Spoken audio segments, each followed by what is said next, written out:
The British SAS are not even close to being the world's most elite special forces unit. They may have invented modern special operations, but are a declining force.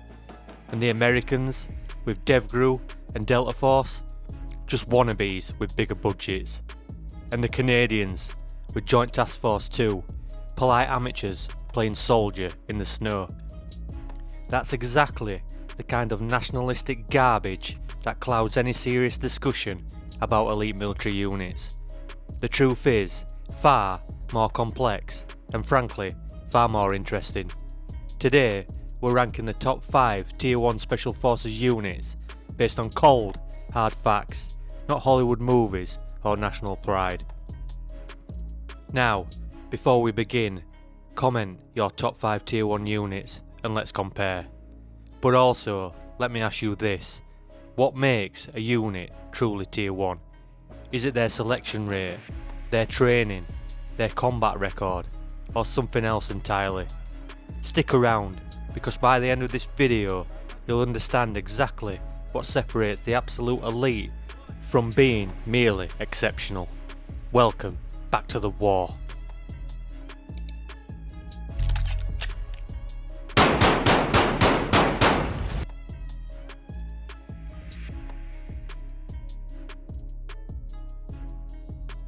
Here is what most people get wrong about Tier 1 units. They think it's just about being tough or having cool gear. Wrong. The tier system, originally developed by the US Joint Special Operations Command, isn't about toughness, it's about capability, autonomy and mission complexity. Tier 1 units are special mission units that operate with virtually unlimited resources, handle the most sensitive national security missions, and can deploy globally within hours. They're not just elite soldiers, they're strategic assets that answer directly to the highest levels of government. And our ranking criteria? 4 key factors: selection standards and attrition rates, training duration and complexity, operational track record and mission success, and unique capabilities that set them apart. No politics, no bias, just facts. And here's something that'll surprise you about which unit actually has the highest selection standards.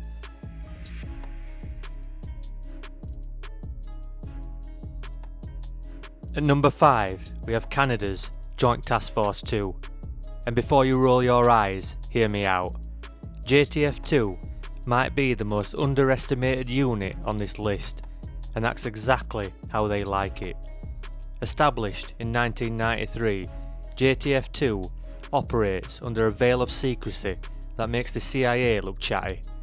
Their selection process requires a minimum of 2 years military service, security clearance, and a brutal physical fitness test, including a 13-kilometre loaded march with 35 kgs in under 2 hours and 26 minutes.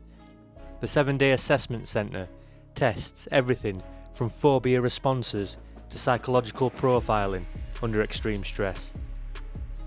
But here's what puts them in the Tier 1 category: operational results. In Afghanistan, JTF-2 snipers achieved the longest confirmed kill shot in military history at 3,540 metres. That's not luck, that's precision training.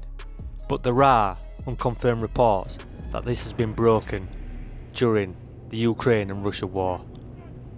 They've operated in Bosnia hunting Serbian snipers, secured the 2010 Winter Olympics, and conducted direct action raids in Iraq and Afghanistan as part of Task Force K-Bar.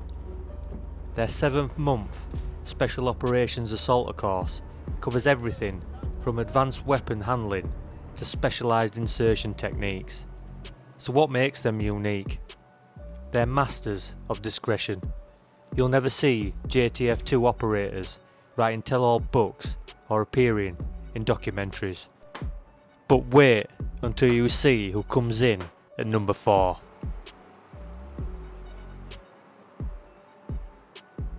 Hi soldiers, before we continue with our list, don't forget to check out our merch and membership programs. we have perks like early access to videos, badges and members only posts, and some cool looking t-shirts, so go check out the shop. Now, back to the action.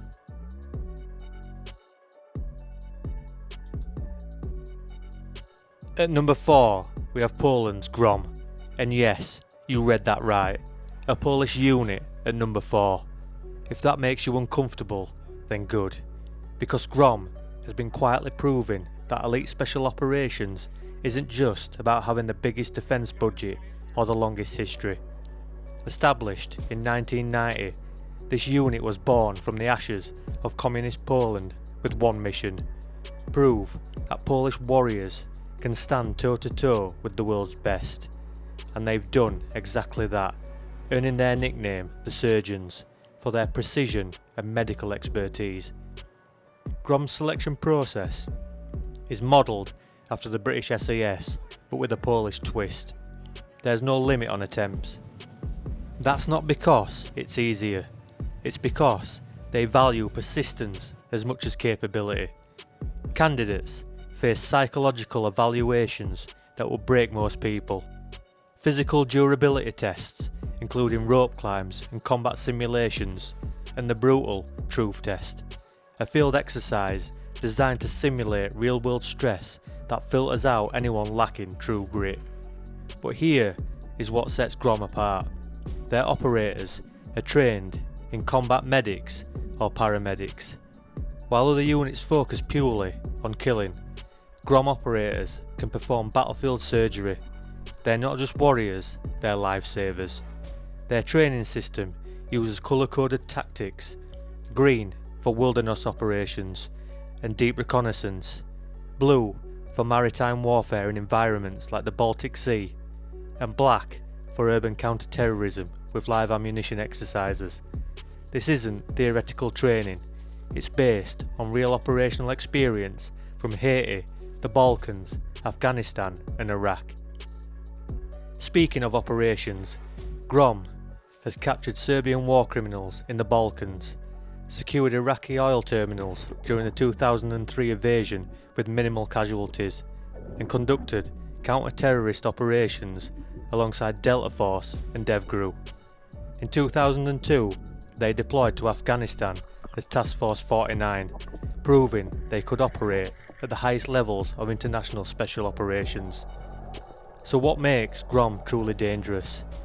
They combine Eastern European toughness with Western training standards, creating operators who are both technically proficient and mentally unbreakable.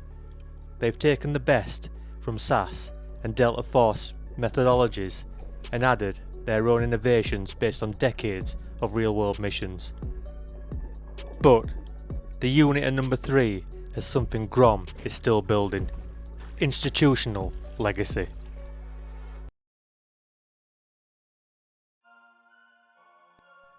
Delta Force, officially the 1st Special Forces Operational Detachment Delta, represents American Special Operations at its most refined. Created in 1977 by Colonel Charles Beckwith, who trained with the SAS, Delta took British methodology and added American resources and technology. Their selection process is legendary for its psychological warfare. With an attrition rate in the 90s, Delta selection doesn't just test physical capability, it breaks you down mentally. Candidates face land navigation courses with increasing distances and weights, culminating in an 18-mile night march with a 40-pound pack, all while being constantly evaluated by cadre who reveal nothing about performance. The 6-month operator training course is where Delta operators are forged. Advanced marksmanship until they achieve near-perfect accuracy, demolitions and breaching, with everything from lockpicking to explosive entry, close quarters combat in purpose-built shoot houses, and espionage tradecraft including dead drops and surveillance techniques. Delta's operational record includes some of the most significant special operations in modern history. The failed Operation Eagle Claw in Iran that led to special operators reform, the Battle of Mogadishu immortalised in Black Hawk Down, the capture of Saddam Hussein in 2003, and the 2019 raid that killed ISIS leader Abu Bakr al-Baghdadi. What makes Delta unique? They're thinking soldiers. While other units rely on aggression, Delta operators are selected for intelligence and adaptability. They can blend into civilian environments, conduct surveillance operations, and execute precision raids with minimal collateral damage. But the unit at number 2 has something Delta doesn't, and it's not what you think.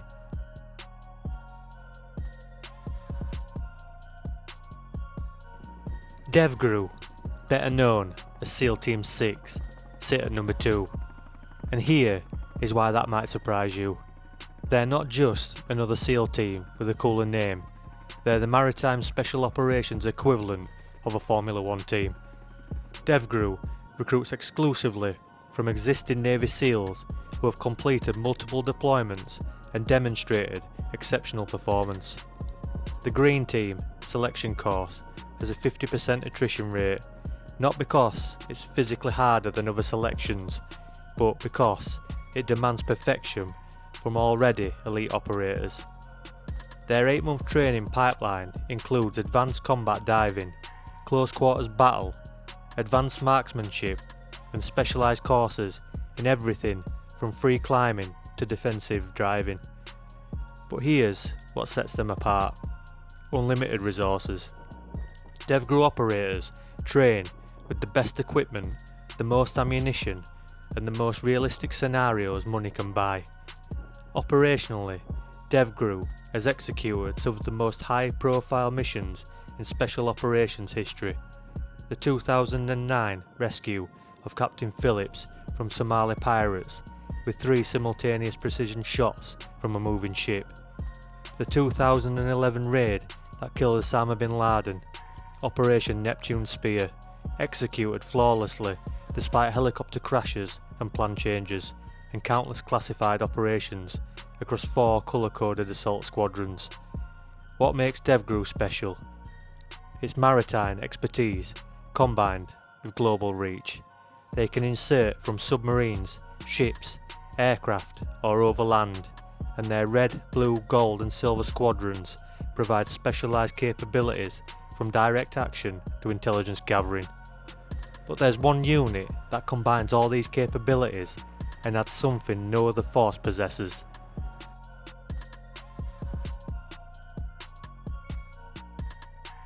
Before I reveal my number 1 choice, do you agree with our list so far? Or is there another unit who you would have included? Let us know. The Special Operations world has changed dramatically since 9/11. Modern Tier 1 units need more than just direct action capabilities.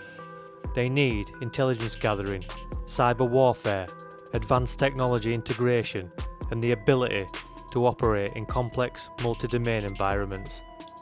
So which unit has adapted best to these modern requirements while maintaining the highest standards in operational excellence? So my number 1 choice is the British Special Air Service. But wait, after everything I just said about modern requirements and evolution, I'm putting the 84-year-old SAS at the top?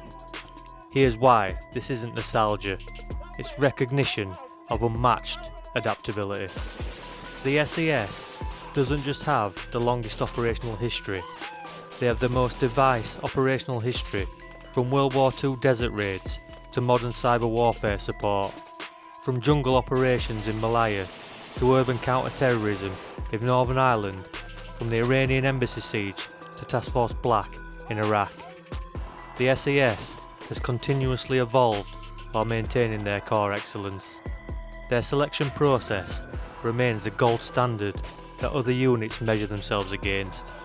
The single-digit pass rate isn't just about physical endurance, it's about mental resilience, individual initiative, and the ability to operate independently under extreme stress. These aren't just soldiers following orders, they're thinking warriors who can adapt to any situation. But here is what really sets the SAS apart. Institutional knowledge. While other units have impressive recent records, the SAS has been perfecting special operations for 8 decades. They've made every mistake, learned every lesson, and refined every technique. When Delta Force was created, they studied the SAS. When other nations built special forces, they used the SAS model. The SAS combines the longest operational history with continuous innovation, the most rigorous selection with the most comprehensive training, global operational experience with unmatched institutional knowledge, and influence on every other Tier 1 unit with maintained operational superiority. That's just not elite, that's legendary.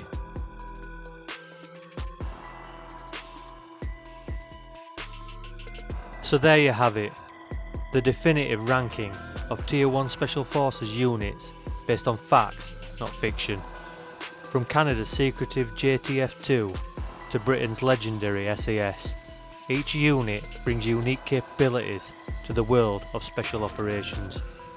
But here's the real truth. These rankings matter less than the men and women who serve in these units.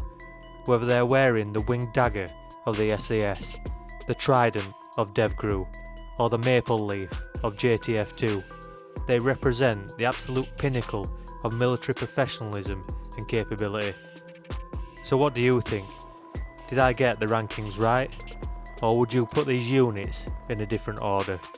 Let me know in the comments below. And speaking from personal experience, although very limited, I have witnessed the SAS on both telic tours that I did when I served, and they have this mysterious aura of invincibility.